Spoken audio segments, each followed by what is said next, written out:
بعد حمد و صلات معزز سامعین و ناظرین، السلام علیکم ورحمۃ اللہ وبرکاتہ۔ اللہ جل جلالہ و عظم شانہ کی توفیق سے، اس کے محبوب کریم صلی اللہ علیہ وآلہ وسلم کے تصدق و توسل سے قرآن مجید فرقان حمید کی پارہ نمبر 4 کی ایک آیت کا پہلا حصہ تلاوت کرنے کا شرف حاصل کیا ہے۔ اسی ضمن میں چند گزارشات آپ کی سماعتوں کی نظر کر رہا ہوں۔ اللہ رب العزت مجھے آپ سب کو عمل کی طاقت، ہمت، توفیق کا شرف نصیب فرمائے، دین کو سمجھنے کی اور اس پہ عمل پیرا ہونے کی توفیق نصیب فرمائے۔ یہ بات اپنے دل پر پکے طریقے سے رقم کر لیں کہ اسلام محبت کا دین ہے، اسلام الفت کا دین ہے، اسلام چاہت کا دین ہے، اسلام اخوت کا دین ہے، اسلام برابری کا دین ہے، اور اسلام جھگڑوں کو ختم کر کے، فسادات کو ختم کر کے صرف اور صرف محبت کرنے، محبت پھیلانے اور محبت بانٹنے کا نام ہے۔ قرآن مجید فرقان حمید میں اسی جانب اشارہ اللہ فرماتا ہے، وَاعْتَصِمُوا بِحَبْلِ اللَّهِ جَمِيعًا۔ اللہ نے حضور نبی رحمت صلی اللہ علیہ وآلہ وسلم کی ساری امت کو مخاطب کر کے فرمایا کہ اللہ کی رسی کو سارے کے سارے مضبوطی سے تھام کے رکھو۔ اللہ کی رسی کیا ہے؟ اس سے مراد قرآن شریف بھی ہے، اس سے مراد قلب بھی ہے، اس کی بہت ساری تفاسیر ہیں، بہت سارے معانی اور مطالب ہیں۔ کبھی حبل اللہ پہ انشاءاللہ بات کریں گے۔ آگے اللہ نے فرمایا لا تفرقوا، گروہوں میں نہ بٹو، فرقہ واریت نہ پھیلاؤ، فرقہ پرستی نہ کرو۔ جب اللہ رب العزت کی جانب سے لا تفرقوا کا حکم قرآن مجید کے اندر آ گیا ہے کہ گروہوں میں نہیں بٹنا، تو اب آپ یہ بتائیں کہ قرآن مجید فرقان حمید میں اللہ رب العزت کا فرمان موجود ہے، تو اب یہ حکم فرض ہے ہم سب پر کہ ہم اپنے آپ کو گروہوں میں تقسیم نہ کریں، بلکہ محبت اور بھائی چارے کے ساتھ اس ملک پاکستان میں یا جہاں کہیں بھی مسلمان ہیں اتنی محبت سے رہیں کہ پتہ چلے کہ یہ سارے کے سارے مسلمان ہی ہیں۔ کسی دشمن نے اگر حملہ کرنا ہو، ذہن میں سوال ہے، آپ کے ذہن میں بھی آتا ہوگا، کسی بھی دشمن نے حملہ کرنا ہو، یہودی نے، نصرانی نے، عیسائی نے، ہندو نے، کسی بھی مذہب والے نے یا کسی بھی ملک والے نے حملہ کرنا ہو مسلمانوں پر، پاکستان پر، اور جب وہ کسی کو گولی مارے گا یا بم چلائے گا یا کوئی بھی ایسا عمل کرے گا جس سے وہ مر جائے، شہید ہو جائے مسلمان، تو مجھے آپ بتائیں کہ وہ مارنے سے پہلے، گولی مارنے سے پہلے اس سے پوچھے گا کہ تو دیوبندی ہے کہ بریلوی ہے؟ بولیے، پوچھے گا یہ تو شیعہ ہے، اہل حدیث ہے، کیا بلا ہے تو؟ یا وہ ڈائریکٹ گولی مار دے گا؟ بولیے نا، وہ ڈائریکٹ مار دے گا، اس نے نہیں پوچھنا کہ تیرا فرقہ کون سا ہے۔ اس کی نگاہ میں سارے مسلمان ہیں۔ یہ جملہ توجہ سے سنیے گا، ایک یہودی کی زبان میں، ایک کافر کے نزدیک، ایک نصرانی کے نزدیک، ایک ہندو کے نزدیک، ایک سکھ کے نزدیک، ہر فرقے کا بندہ مسلمان ہے، لیکن ایک مسلمان کے نزدیک دوسرے فرقے والا مسلمان نہیں ہے۔ عجیب سا معاملہ بن گیا ہے، تفرقہ بازی، فرقہ واریت اور انتہا پسندی اتنی عام ہو گئی ہے کہ کسی کو مسلمان ہی نہیں سمجھا جاتا، کسی کی پرواہ ہی نہیں کی جاتی، کسی کا خیال ہی نہیں رکھا جاتا۔ اللہ اکبر۔ اور جھٹکے سے ہی اسلام سے خارج کر دیا جاتا ہے، بالکل نہ سوچا جاتا ہے، نہ ناپا تولا جاتا ہے، نہ جس کے بارے میں فیصلہ کیا جائے اس سے ملاقات ہوتی ہے۔ مثال کے طور پر کوئی شخص مجھ پہ کفر کا فتویٰ لگائے، وہ ڈائریکٹ مجھ سے آ کے نہیں ملے گا کہ میں اس سے پوچھوں تو صحیح، وہ ویسے ہی کفر کا فتویٰ لگا دیں گے۔ اور یہ کفر کا فتویٰ کوئی آج کل کی بات نہیں ہے، آپ یہ نہ سمجھیں یہ فرقہ واریت یہ اب کا ہے۔ اور حضور نبی رحمت صلی اللہ علیہ وآلہ وسلم کی حدیث پاک ہے، حضور نے فرمایا میری امت کے 73 فرقے ہوں گے۔ کتنے؟ بولیے سارے، 73 فرقے ہوں گے۔ ان 73 میں سے 72 جہنمی ہوں گے، یہ میرے نبی کا فرمان ہے۔ 72 کیا ہوں گے؟ ایک فرقہ جنتی ہوگا۔ اب جتنے کے جتنے فرقے بنے ہوئے ہیں، میں بہت خاص موضوع پہ اور بہت مشکل موضوع پہ آج گفتگو کر رہا ہوں، ایک ایک لفظ نہایت سوچ کے بول رہا ہوں، میں پوری تیاری کے ساتھ، پوری سوچ سمجھ کے ساتھ بول رہا ہوں، اور بالکل ذہن کو حاضر ناظر سمجھ کر اپنا سارے کا سارا جسم کان بنا کر آپ سنیے، بالکل سمجھیے اس بات کو۔ 72 جہنمی ہوں گے، ایک بولیے جنتی ہوگا۔ اب ہر فرقہ یہ کہتا ہے وہ ایک میں ہوں،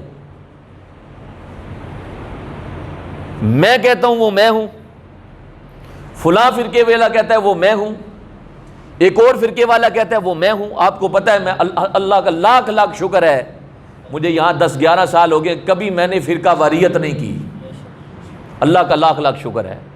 کبھی یہاں ممبر پہ بیٹھ کے میں نے کبھی کسی کو کافر نہیں کہا، کسی پہ فتویٰ نہیں لگایا، کیونکہ اللہ کا لاکھ لاکھ شکر ہے جس کو صوفیاء کی سنگت نصیب ہوتی ہے وہ محبت کرتا بھی ہے، محبت بانٹتا بھی ہے، اور یہ کام صرف صوفیاء نے کیا ہے۔ اور آپ کو بتاؤں جتنی اسلام کی تبلیغ اولیاء اللہ نے کی ہے وہ کسی مسجد کے مولوی اور کسی عالم دین نے نہیں کی، کہ دین پھیلانے والے یہ لوگ ہیں۔ ہند میں دین کون لے کے آیا؟ خواجہ غریب نواز معین الدین چشتی اجمیری، 90 لاکھ مسلمان کیے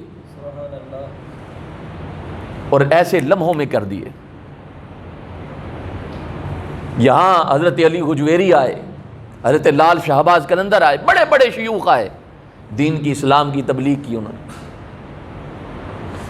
اسلام ان کے جسموں سے بولتا تھا، اسلام ان کے جسموں سے بولتا تھا۔ جنید بغدادی کا دور ہے، ایک مسلمان اور یہودی دونوں دوست ہیں۔ مسلمان نے کہا یار تو میرا بیلی ہے، میرا سنگی ہے، اس طرح کر کلمہ پڑھ لے، میں جنت میں چلا جاؤں گا، تو جہنم میں چلا جائے گا، مجھے اس کا بڑا دکھ ہوگا، تو کلمہ پڑھ لے۔ اس یہودی نے آگے سے ایک جملہ کہا، اس نے کہا اگر تو اسلام تیری طرح ہے نا تو میں اس اسلام سے پناہ مانگتا ہوں، اگر اسلام تیری طرح ہے، جس طرح تیری حرکتیں ہیں، تیرا اٹھنا بیٹھنا سونا جاگنا معاشرتی معاملات، یہ سارے کے سارے جس طرح تو ہے، اگر یہی اسلام ہے تو میں اس اسلام تو رجے ہاں، میں اس سے معافی طلب کرتا ہوں، میں وہ اسلام قبول نہیں کرتا۔ ہاں اگر جو اسلام، اگر اسلام کا رخ اور اسلام کا ایک چہرہ جنید بغدادی ہے تو پھر میں ویسا اسلام قبول نہیں کر سکتا، کہ اصل اسلام جنید بغدادی کے پاس، جن کا چلنا پھرنا، بولنا، بیٹھنا، سونا، جاگنا، معاشرتی معاملات، دنیاوی معاملات، راتیں، خلوت، جلوت، سب بولتے تھے کہ ان کی راتیں بھی مسلمان ہے، جسم بھی مسلمان ہے، روح بھی مسلمان ہے۔ ان کا مزاج بولتا تھا، ان کے معاملے بولتے تھے۔ ہر فرقے والا کہے میں جنتی ہوں، پھر کون جہنمی ہے؟ ہر کہے جنتی ہوں، تو پھر وہ ایک فرقے والا کون ہے؟ میری جو اپنی ذاتی رائے ہے، آپ بے شک اس کو رد کر دیں، میری اپنی ذاتی رائے ہے، میری ذاتی رائے یہ ہے کہ وہ ایک فرقے والے اولیاء اللہ ہیں۔ کون ہے؟ اولیاء اللہ۔ جو ان کی سنگت میں بیٹھا، ان کی صحبت میں بیٹھا، ان کے قرب میں بیٹھا، اولیاء اللہ جو خالصتاً اللہ کا ولی ہو، ولی ہونے کا ڈھونگ نہ رچاتا ہو، ناقص نہ ہو، کامل ہو، یہ ولی اللہ ایسے ہوتے ہیں کہ جیسے ایک بزرگ کے پاس بیٹھے ہوئے تھے تو انہوں نے کہا داڑھی رکھنا کس کی سنت ہے؟ بولیے۔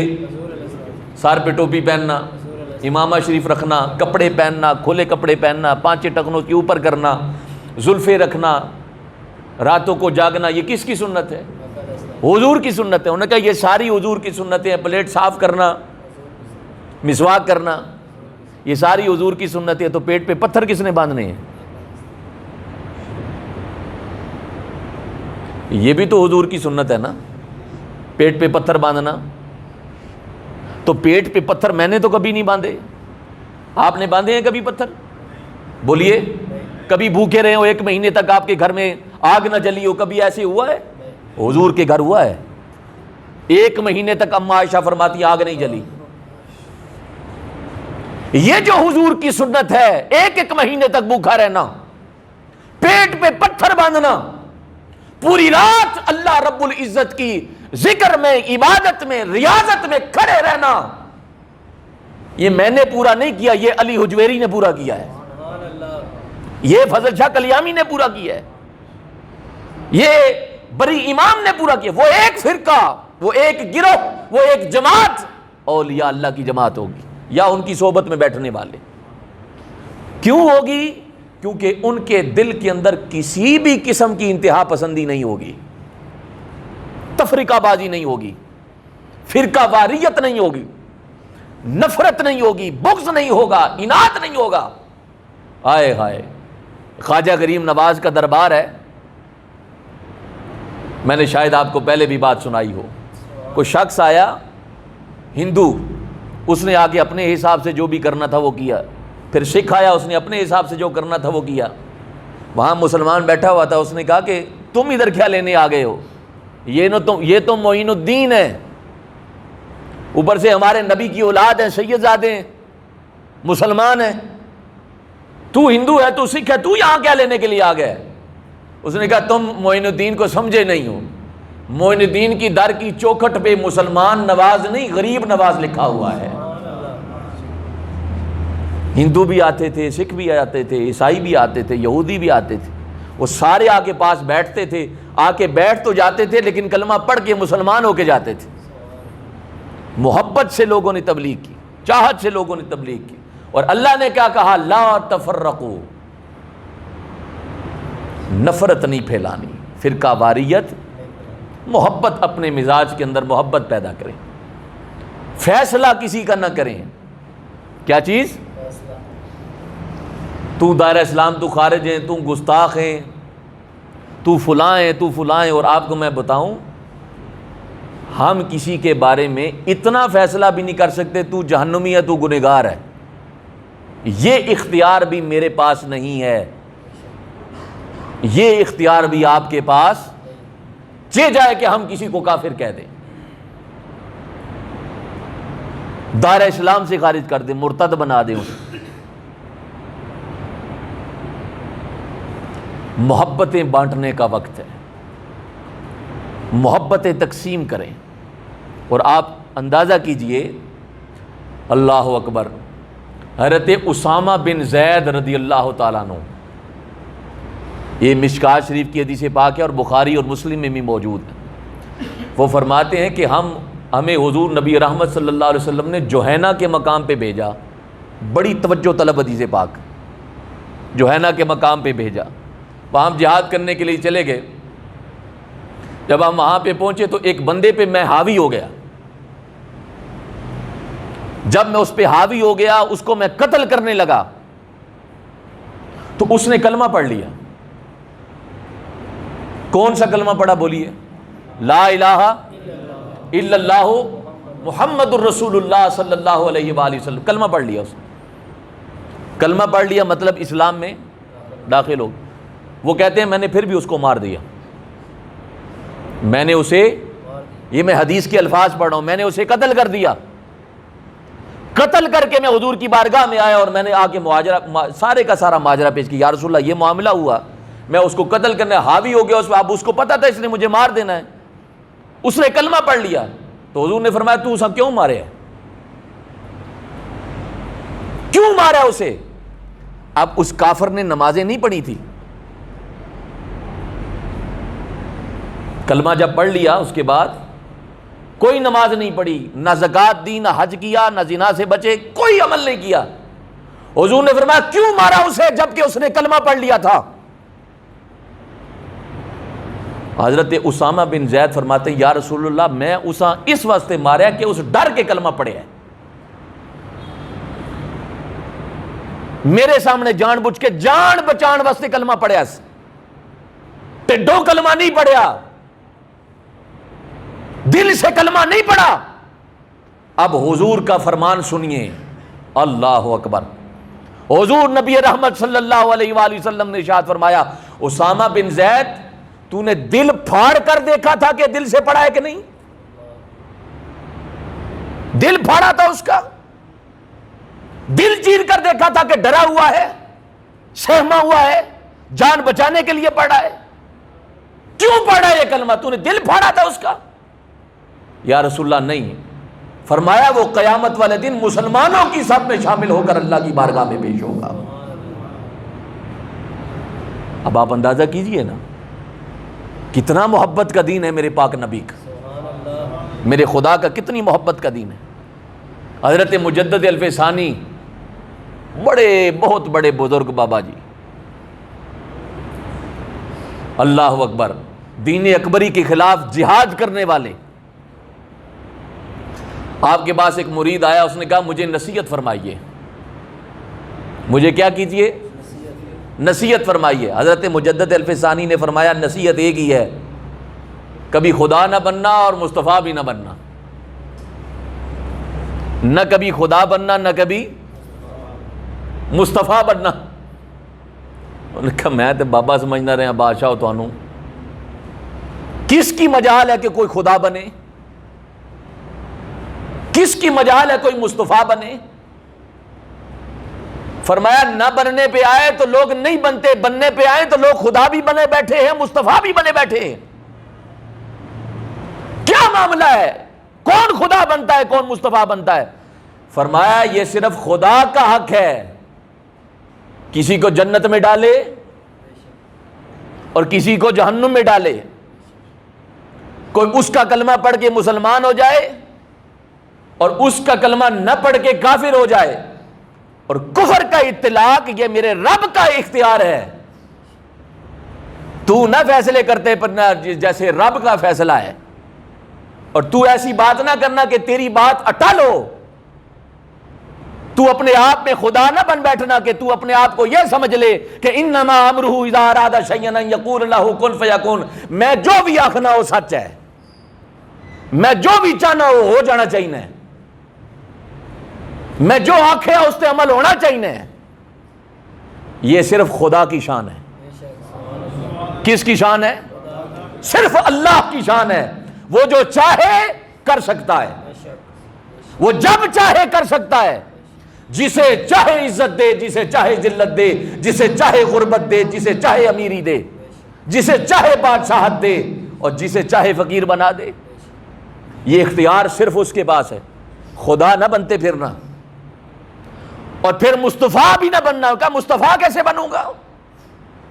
کہا یہ صرف حق مصطفیٰ کے پاس ہے، جو ان سے اختلاف کرے وہ کافر ہے،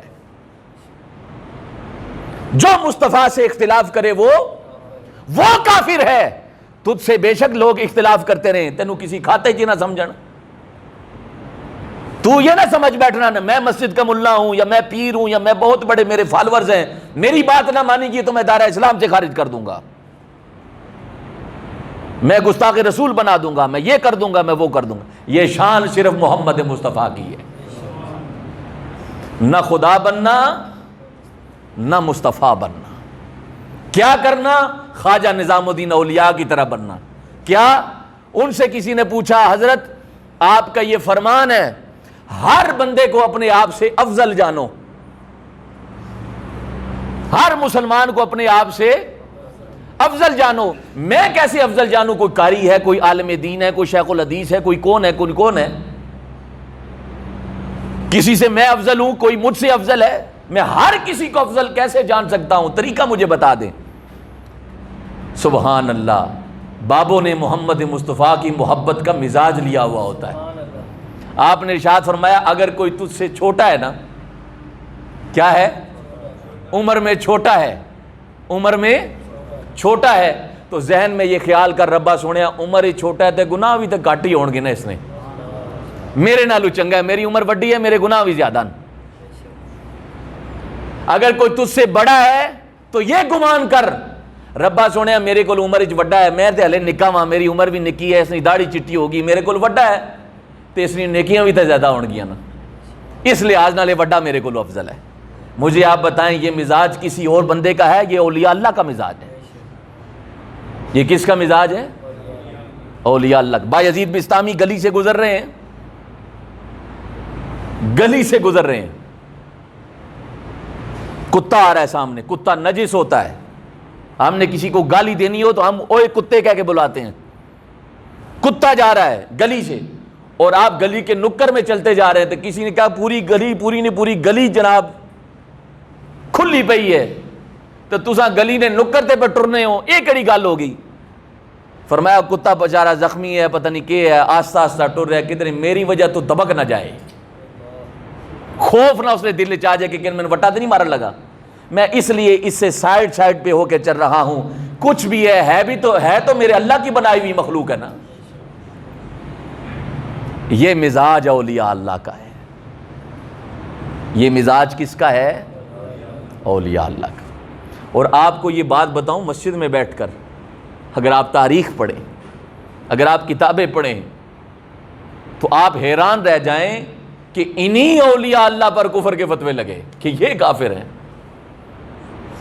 جن کا نام میں نے آپ کے سامنے لیا, حضرت بایزید بستامی, ان کو 7 مرتبہ بستام سے کافر کہہ کر نکالا گیا کہ یہ بندہ کافر ہے. 7 مرتبہ. حضرت امام اعظم ابو حنیفہ کو یہی تکفیری رویہ جیل میں لے کر گیا. اب لوگ امام اعظم کا نام جپتے ہیں, او امام اعظم ابو حنیفہ. امام مالک یہی تکفیری رویہ, انتہا پسندی, گھٹیا سوچ, بد زبانی, بد کلامی, اور کسی کو مسلمان نہ سمجھنا, اعلیٰ نہ سمجھنا, کسی کا خیال نہ رکھنا. امام مالک کو 25 سال تک ان کے گھر میں قید کر دیا گیا. کتنے سال تک؟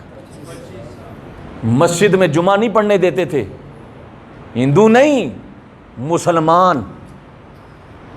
امام مالک 25 سال تک مسجد میں جمعہ نہیں پڑھ سکے, نماز جماعت کے ساتھ نہیں پڑھتے. امام مالک کی بات کر رہا ہوں.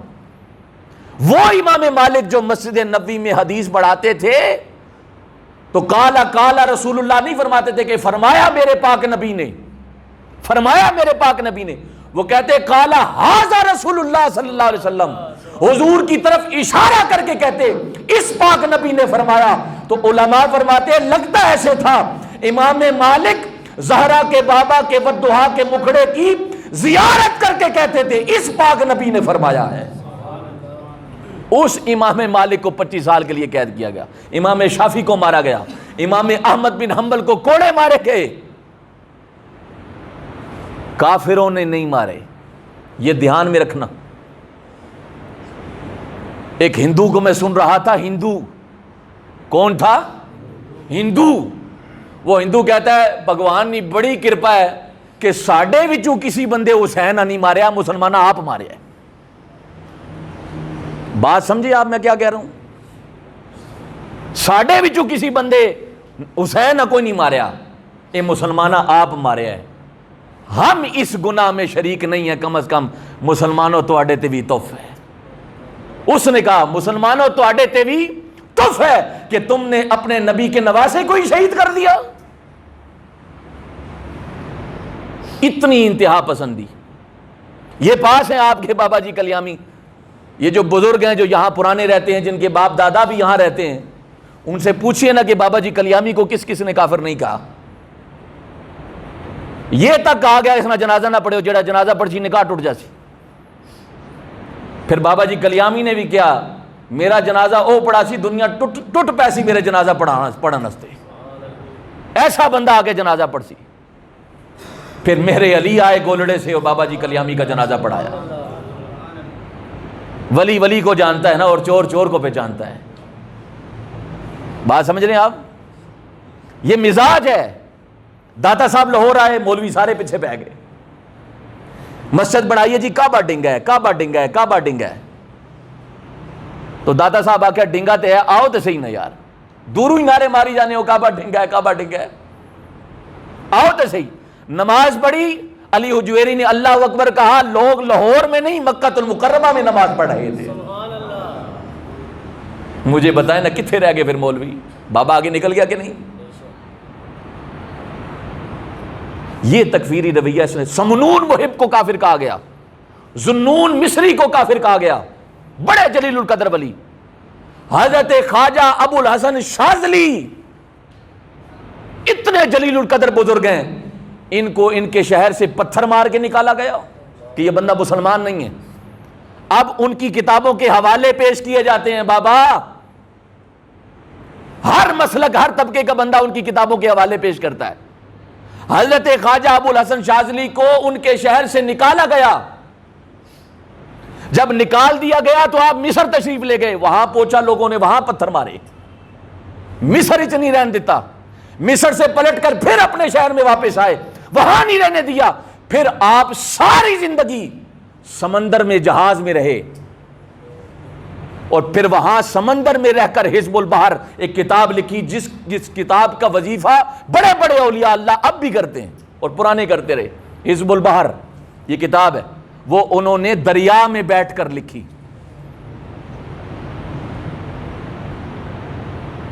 بات سمجھ رہے ہیں میں کیا کہہ رہا ہوں؟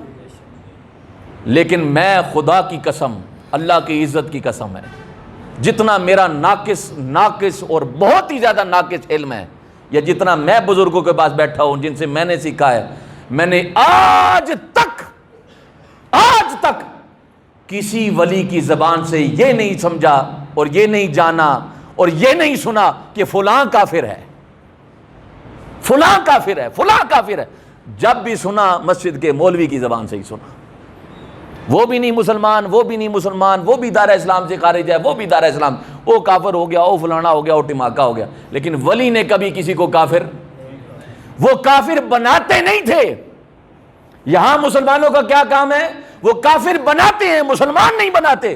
ولی کافری سے چھوٹ کر محبوب کی بارگاہ تک پہنچا دیا کرتے تھے۔ اصل تبلیغ تو انہوں نے کی ہے، یہ مزاج تو ان کا ہے۔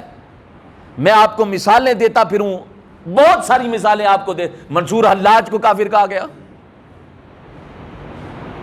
ابو بکر شبلی کو کافر کہا گیا، شیخ محی الدین ابن عربی، ان کے بارے میں کفر کے فتوے اب بھی کتابوں میں موجود ہیں، اور ان کے مزار پہ رش لگا ہوا ہے۔ اب بھی لوگ ان کو کافر کہتے ہیں کہ یہ بندہ کافر ہے۔ کفر کے فتوے لگانے والے کہاں گئے؟ بولیے کدھر گئے وہ جنہوں نے کہا علی حجویری بھی ایسا ہے، بابا جی کلیامی بھی ایسا ہے، شیخ محی الدین عربی، سمنون محب، ذنون مصری، منصور حلاج، ابو بکر شبلی، یہ بڑے بڑے بابے ساروں کو جنہوں نے کافر کہا، وہ کہاں ہیں؟ لیکن لوگ اگر کسی کے نام کی مالا جپتے ہیں تو یہ صرف اولیاء اللہ ہی ہیں۔ درباروں پہ ان کے رش ہے، کافر کہنے والے گئے، مٹ گئے، فارغ ہو گئے۔ کافر بنانا آسان ہے، کافر بنانا، مسلمان بنانا مشکل ہے، اور مسلمان رہنا بھی، آپ کسی کا بھی فیصلہ کر دیں، تو فارغ ہیں تو تو فارغ ہیں، تو انجن ہے تو تو انجن ہے، اسی ہنج ہونے ہیں، اسی ہنج ہونے ہیں، اسی ہنج ہونے ہیں۔ دو باتیں کر کے بات ختم کر رہا ہوں۔ امام اعظم ابو حنیفہ رضی اللہ تعالیٰ کا دور ہے، ایک بزرگ حضرت عبداللہ ابن مبارک، کبھی ان کی شان کے بارے میں بات کروں گا، ابھی وقت نہیں ہے۔ حضرت عبداللہ ابن مبارک کو کہا جاتا تھا کہ یہ راضی الفریقین ہے۔ کون ہے؟ راضی یعنی دو گروہوں کو راضی کرنے والے۔ مولوی سے جب بات کرتے تو عالمانہ بات کرتے، مولوی راضی ہو جاتا جنا ساڑھی پارٹی نے، یہ مولوی ہے۔ جب کسی ولی اللہ کے پاس بیٹھتے تو صوفیانہ گفتگو کرتے، صوفی سمجھتے جنا ساڑھی پارٹی نے، کیونکہ والی کامل بھی تھے اور عالم باللہ بھی تھے اور عارف باللہ بھی تھے، عالم دین بھی تھے۔ حضرت عبداللہ ابن مبارک رضی اللہ تعالیٰ فرماتے، علامہ اوزائی بہت بڑا نام ہے، جو دین پڑھنے والے ہیں کبھی ان سے پوچھے اوزائی کون تھا، علامہ اوزائی بہت بڑے عالم دین تھے۔ وہ آئے، حضرت عبداللہ ابن مبارک ان کے پاس گئے اور جا کے کہا کہ حضرت اوزائی نے ان کو کہا، علامہ اوزائی نے عبداللہ ابن مبارک کو کہا، یہ کوفہ میں کون بدعتی پھر آ گیا ہے؟ کوفہ میں ایک بدعتی آ گیا ہے۔ کہا کون؟ انہوں نے کہا ابو حنیفہ۔ کون ہے؟ امام اعظم کی بات ہو رہی ہے، ابو حنیفہ جس کی کنیت ہے وہ بدعتی ہے۔ حضرت عبداللہ ابن مبارک فرماتے ہیں میں نے بات سنی، میں یہ نہیں آکھیا کہ ہاں جی بدعتی ہے، جس طرح ساڈا کام ہے، میں تسا کو سنیا تسا آگے کر دیتی، انہیں آگے کر دیتی، انہیں آگے کر دیتی، گل میری سی تو میرے کو آگے کیوں نہیں کیتی؟ بھی غلطی میری ہے، گل میری ہے، ڈائریکٹ میرا مرد بننا، ڈائریکٹ آ کے گل کر۔ ایک جناب علی نہ مردی علی گلاں پیچھے کنڈیاں گلاں کرنیاں، ایسا مزاج نہیں۔ علامہ یہ عبداللہ ابن مبارک تھے، میری طرح ناقص بندہ نہیں تھا، گنہگار بندہ نہیں تھا۔ عبداللہ ابن مبارک انہوں نے کہا انہاں تے آخ دیتا ہے بدعتی، پر میں کیوں مننا پاویں جے جا مرضی ہے۔ بے شک عالم دین ہے، بے شک اوزائی ہے، بہت بڑا عالم دین ہے، پر کرنی تے میں اپنی ہے۔ انہوں نے حضرت امام اعظم ابو حنیفہ کی کتابیں پڑھنا شروع کر دیں، مل تو نہیں سکتے تھے، جا کر کتابیں پڑھنا شروع کر، پڑھتے رہے 2 دن میں امام اعظم کی ساری کتابیں پڑھ دی، پورے 2 دن میں ساری کتاب۔